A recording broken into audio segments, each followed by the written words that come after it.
रिया जी, राधे राधे महाराज जी। महाराज जी, भगवान से अपना संबंध कैसे पहचाने? गुरु कृपा से। गुरु कृपा से ही संबंध का प्रादुर्भाव होता है।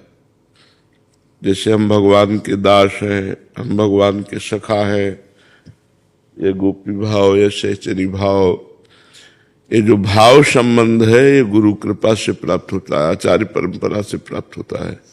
हम जिन आचार्य की शरण में होते हैं, वो जो मंत्र और उपासना देते हैं, उसी से संबंध प्रकाशित होता है, सिद्ध संबंध।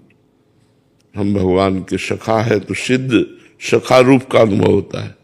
हम भगवान के दास हैं तो वैसे ही अनुभव होता है। हम भगवान की प्रिया हैं तो वैसे ही अनुभव होता है। हम उनकी सहचरी है तो वैसे ही अनुभव होता है। ये गुरु कृपा से होता है, आचार्य कृपा से होता है, स्वयं से नहीं, स्वयं सिद्ध नहीं हो सकता। बिना आचार्य और गुरु कृपा के कोई इस मार्ग में सिद्धि नहीं प्राप्त कर सकता। और सिद्धि है भाव की प्राप्ति। भाव प्राप्त हो गया, बस उसी भाव में वो डूबा रहता है। तो भाव ही रस का रसास्वादन कराता है।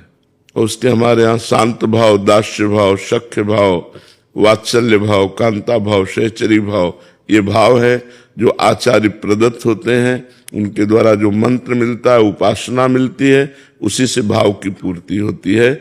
हम स्वयं से संबंध भगवान से स्थापित करके सिद्ध नहीं हो सकते। आचार्य कृपा से हमारा भाव सिद्ध होता है।